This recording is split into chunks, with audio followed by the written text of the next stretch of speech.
We're back. Hey guys, I just finished watching some reruns of 19 Kids and Counting, and you know what that means. It's Duggar time. Just watching Ben and Jessa's wedding. How emotional, because actually we're going to start off by talking a little bit about Ben and Jessa today, and Jeremy and Jinger, and the clique, okay? We're going to get a little bit into what is the clique. All right, I hope you guys enjoyed last week's episode. This is the second ever episode of Duggar Time. Welcome back to all my new subscribers. Let's go. So let's talk about Jeremy and Jinger this week. They had a live with Ben and Jess last week or the week before, and I wanted to get a little bit into that. Then Instagram live with them. And they started going into a bunch of different topics. I mean, obviously they're very close, right? So they start talking about, you know, parenting, their childhood, their upbringing, and then they start talking about food, like how they always buy hummus for Jeremy when he comes, and now that's just something they always have in the house. And then they get into this great clip, and I'm going to insert the clip so that you guys can watch it, and then I'm just going to tell you what I think. Have like grapes and vegetables, some cheese, chocolate, but it's all about the variety and the presentation. And it's if you have like wooden board, and then you like light some candles. And so nice. Oh my, it's really romantic. So yeah, it's great. Yeah, we had Jana for other friends, and people were hanging out. We made one of those boards up. Well, yeah, because Jess and I were sitting there sharing this goodness, and you know, we're eating like our olives, and well, Jessa wasn't eating olives because she doesn't like olives. But I was eating the olives, I prefer olives, and the cheese and the hummus and the chocolate and everything. And then we were like, man, who can we share this goodness with? Like, who can we? So here's what I think. They start talking about this charcuterie board, which they couldn't figure out how to say it, right? I think it's charcuterie, right? You can order it at a restaurant. Or you can make one at home, right? With, you know, like olives and salami and cheese. Okay, so they start talking about, Ben starts talking specifically about how it's such a romantic meal thing to have, and they were like, and he's like, and who could we share this romantic awesomeness with? And Jessa interjects, and she's like, yeah, so we invited Jana and Laura over and some friends. Oh my gosh, guys, like if you did not catch that, like please rewind and watch it again. And I just want more I want pictures of the charcuterie night. I don't think it's too much to ask. I realize that Jana and Laura particularly are very private people, but man, I just want some pictures to see like the four of them eating cheese. Like, I don't think that's too much to ask for. Apparently there were even other people there, so why aren't we taking pictures? Guys, please, charcuterie. Share those fun times. Like yesterday they're at this marketplace, right? Northwest Arkansas Vintage Market, something or other. Laura posts about it. She posts a picture of herself there. She posts a video real quick. Zoom, I see Jana and her Birkenstocks and a couple of the brothers there. I want a group picture, just a group picture. Like, y'all can be at the bookends like you always do. It's too much to ask for to get pictures of these girls together these days. Okay, now, going back to this live of Jinger and Jeremy. Jinger and Jeremy did this live to promote The Hope We Hold, which is their podcast, okay? And they're promoting that Ben and Jessa actually were on the episode of The Hope We Hold. And some people think, just because of the timing, that this was in response to Jill and Derick's question and answer session. Jill and Derick have done like 4 of these question and answer sessions, and just to give you a little bit of a recap, there's like, you know, certain things that she's admitted to or, you know, kind of spoken about in these question and answer sessions that have a couple people going, yeah, you go girl, go Jill, go Derick. We love Jill and Derick. People are really, really drinking the Jill and Derick Kool-Aid right now. So let's talk a little bit about what they've discussed in these Q&As, all right? First of all, that she does drink alcohol, which, you know, to each their own, right? Then they go into a little bit about the LGBTQ plus community, and Derick has certainly appears to have improved his worldview, or at least he's being a little bit smarter about what he says publicly. As we know, a couple of years ago, there was a huge backlash against Derick because of his choice of words. Let's just put it like that, about what he said about that community. He seemed much more accepting, where Jill, when she was speaking about it, seemed like she seemed sour okay? She seemed sour talking about it. And it was just very weird and very off-putting, because usually when Jill speaks, if you listen to her, she says like a lot. And she says like, and then she looks at Derick for confirmation for everything that she's saying. And so in this part, Derick almost had to temper her and be like, oh, we'll use whatever pronoun you like, whatever. But, like, Jill was very, like, outward about things being sins and sinful behavior. And it was just off-putting. Her demeanor was almost as if she had some kind of personal issue with this. So, like, if there was this personal situation that had happened to her or around her that made her not like this group of people or this lifestyle. Or maybe she's just piggybacking off of what Derick's views really are, and Derick is trying to make a nice face for the camera and she's just echoing what he says. Now, I've always said, show me your actions. On my fan page a couple of weeks ago, I put up about how Jessa was the most supportive sister and that Jessa was a queen. And I got some backlash from people saying, what are you talking about? Jessa is super condescending. Jessa is, the worst one. And I think that it's now this Jill versus Jessa type idea. Now, I don't see Jill as the supportive sister. I see Jessa and Jinger as supportive sisters to everybody in their family. Like, they are very inclusive, okay? And so there's, like, a little group. I told you a little bit last week about, like, there's a clique, right? And that clique is, like, Jessa, Jinger, Jana, Laura, and obviously, like, Ben and Jeremy, right? By proxy, right? They're all, like, this little, like, super group. Like, the 6 of them are, like, they're very close. And this group, like, started forming really after Jill leaves the house. Like, if we can go back in time to when Jill marries Derick, maybe that's around the time that Laura's, like, starting to hang around. So, like, we start getting, like, the 4 of them hanging out more. And Jill's really not involved in this. And obviously she's a newlywed, right? So she's got her own life and she's starting her own thing. But then Derick takes her to Central America very quickly, right? They end up doing mission work in El Salvador or whatever. So then again, like, it's like even like more of like a separation between her and her family. So when her and her family get together, they're like, at that point, everybody's really excited because they haven't seen Jill in such a long time. And Chuchi is growing up and they want to see him. So then Jill returns back like more full time to the United States when she's pregnant with Sam. And then the dispute happens with TLC. And then we see that they're not really on the show anymore. And a lot of people are trying to make this now. They're trying to rewrite history, okay? And I don't know exactly what happened with the Duggars because I'm not a Duggar. I'm not a friend of the Duggar. I'm not Duggar adjacent. I'm just somebody that watches things the way that you guys do. But I don't get the narrative now that Jill and Derick left the show because of whatever happened between Jill and Josh 15, 17, 18, 19 years ago. That doesn't compute for me, okay? Because this news comes out about Josh and his sisters and whatever happened between them.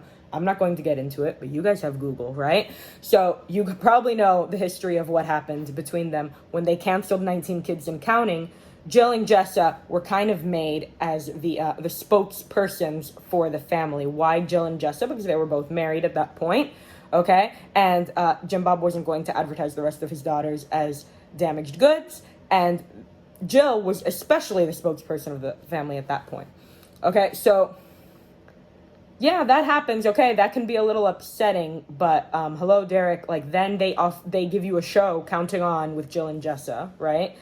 And they're on the show for years after that information comes out. And I'm going to assume that Derick knew that information before he even married Jill. It's my assumption, okay? So then they're on the show for years and years after that, and then they're about to have their second child, and all of a sudden now this is a problem? No, the problem there was money the whole time, okay? Derick wanted to get paid for the filming of Samuel's birth because it was complicated and it was going to cost them more money, and TLC said no, and then different things have come out at different points. He said at at some point. He told, I think, Without a Crystal Ball, that it was at that point that they realized that they didn't have a contract. Jim Bob was the one that handed out the money. Now they're both saying in the Q&A that it did not align with their family goals to be on the show. I think that it's financially motivated somehow. But the truth is that Derick is the one that is at the center of this, okay? He's isolated Jill since the beginning. Let's think about this, okay? He approaches Jim Bob. He gets good with Jim Bob. Jim Bob was like, okay, let me set you up with one of my daughters. Thinks Jill would be the perfect match for him.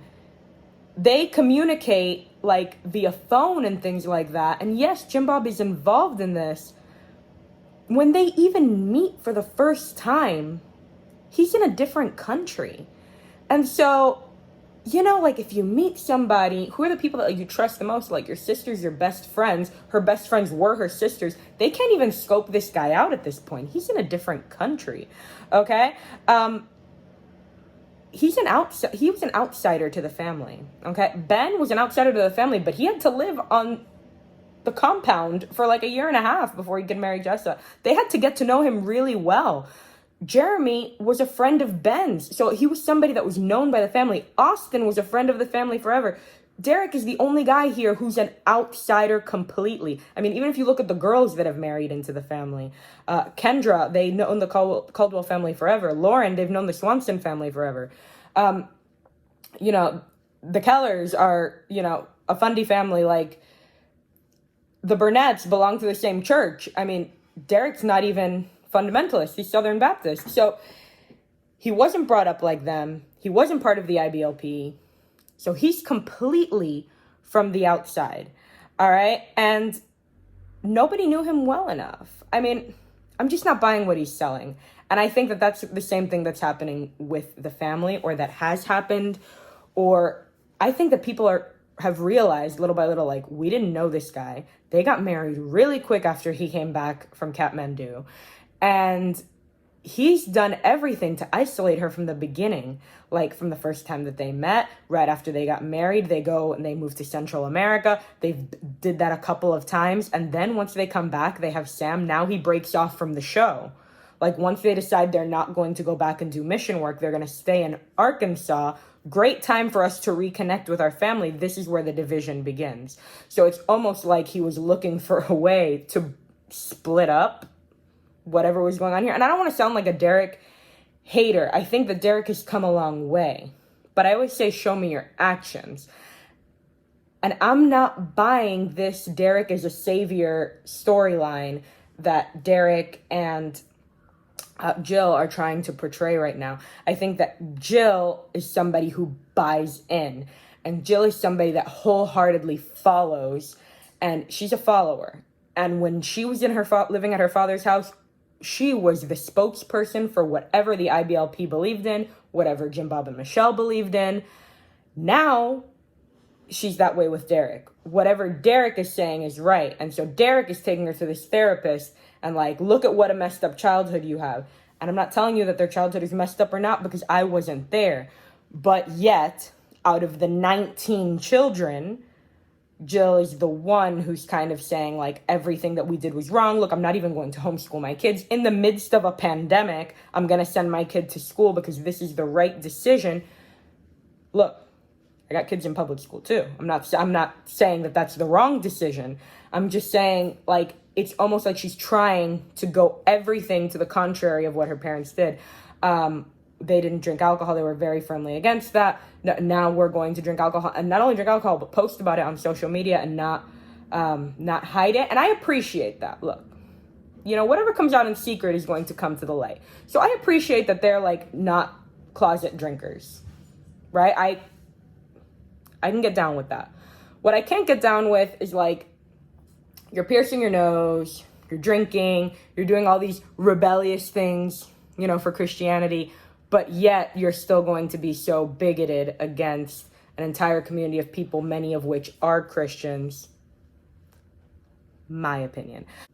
Jill's isolated from her family, okay? Like, Jana was her maid of honor at the wedding, and, you know, she was so close to her sisters and to her family, closer to them than anybody. And now she's not close to her family at all. Now she's just replaced her family with Derick's. She's replaced her belief system with Derick's. She's replaced her religion with Derick's. I'm not telling you that you shouldn't have common ground if you're married, but I'm telling you that because everything happened so quickly with them and because she was isolated so suddenly and so frequently, it became very easy for Derick to have her turn the page. And what do they say? Derick and Jill have to say, leave and cleave. Okay? I just think also that it is a weird thing that they talk about, like, the family goals thing, that they were unable to make life decisions. And it's weird because counting on seems like such a tiny fraction of the lives of the Duggars. Like, even if you just follow them on social media, which I did for a long time, and I just went down this rabbit hole of really getting in depth into certain topics of the Duggars this summer. But before that, I was just literally following them on social media. And there's just follow like the social media of the people like never post, like Josiah and Lauren, or Jana, or Joe and Kendra, right? Follow their social medias and you're going to see a lot of things that happen that never make the show. And even that, social media is like a tiny sliver of life. So like counting on is like even a smaller sliver of their lives. And Derick saying like we weren't allowed to make decisions for our life because of the show. You didn't even have a contract with the show. So how were you not being able to make life decisions? I'm not buying what he's selling. It does not add up, does not compute. So now we've got people that are Team Jill, people that are Team Jessa, right? People that say Jessa is... People say that she's reactionary, that she's the one in charge of damage control for the family, that she's the person that is always trying to make everything, right, that she's her father's favorite. I don't know that I believe much of that. She's not her father's favorite, otherwise she wouldn't be living in the shack of Josh and Anna that they have been living in since they first got married. Jim Bob would have upgraded them to a bigger house. She's not the favorite, okay? And I don't think that... I don't know. I don't see this idea as that Jessa is reactionary, that she's her father's puppet. Jessa is very strong-willed. I believe that Jessa wholeheartedly believes what she is saying. And I enjoy listening to what Jessa says. Okay, if we look at Jessa being reactionary, let's think a minute. Jill just did a copycat video of Jessa's video.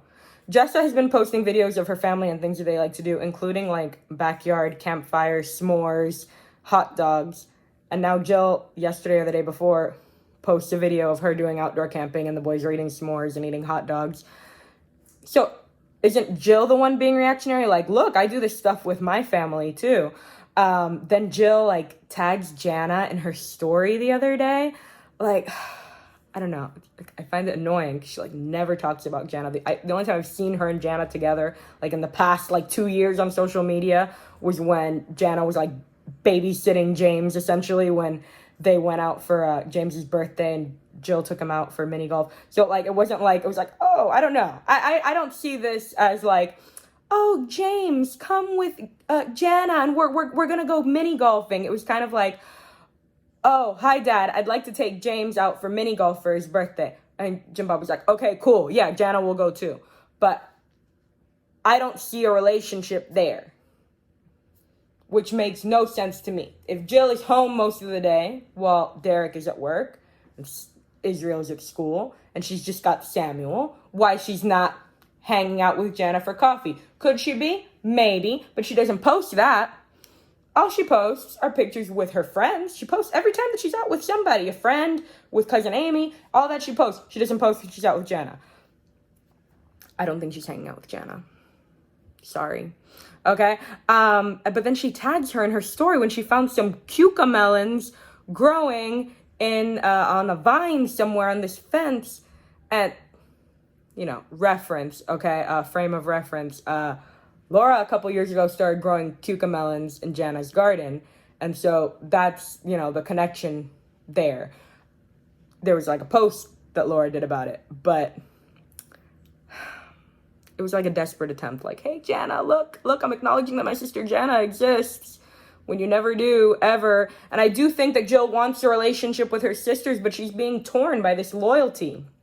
Okay? So, am I on my husband's side? Do I hang out with my sisters? She says that they're working towards healing. What is it that you guys have to heal? Like, maybe you need healing with your parents. Maybe you need healing with your brother. What happens between you and your sisters? That there's this huge divide between the clique, right? Jana, Laura, Jessa, Jinger, Ben, Jeremy. They're super close. And Jill and Derick, who are not close to any couple as far as I can see. Not even Joy and Austin. Not even Joe and Kendra. I mean, she was there for Cy and Lauren's, baby. Maybe she's kind of close with Cy. I don't know. I don't see them together ever either. Guys. Okay? But Jessa, on the other hand, is always including people. Okay? Even she's like the head of the clique, but she's still including everybody. Okay? I feel like she's protective of all of her brothers and sisters, and she's protective of her family. And I told you guys last week, the older kids are, super protective of their family's image. But I don't know. I see Jessa, with everybody and talking about everybody. I see, Jana posting pictures of her brothers and videos of her brothers. These, they're inclusive. Jill is not. Jill is trying to separate from everybody. Now, I just don't buy that the issue is what happened with Josh all of those years ago. That's all I'm saying. I think that the issue is something more recent, and I think that Derick is at the center of all of the drama. Tell me what you think. That's my opinion. I'm just tired of people making Jill and Derick heroes at this point. Nobody's a hero. Nobody's a saint. Okay? Everybody in that family's messed up. Everybody on this earth is messed up. I'm messed up. We're just talking, okay? Because they're public figures, right? So let's not make them out to be something that they're not. None of them. So let's stop the nonsense. Let's look at things clearly. Let's look at evidence and judge people by their actions and not just what they say. Just because somebody says one thing that you like, oh, I don't agree with how my parents raised me. Now everybody wants to jump and be on that team because everybody wants to be against Jim, Bob, and Michelle. I don't think that's good evidence. I think better evidence is just look at the body of work of a person, okay, and see how they're investing in each other's lives. Okay, I see Derick as an isolationist. I see Jill as a follower. All right, let me go back on my unpopular opinion from last week so we can wrap it up. I talked a little bit about Anna and how Anna knows exactly what she's doing. She does. Anna knows exactly what she's doing in regards to her children. Some people say that she's a fool for staying with Josh. I disagree. I disagree that she's a fool. Okay? If Anna leaves Josh, they get a divorce.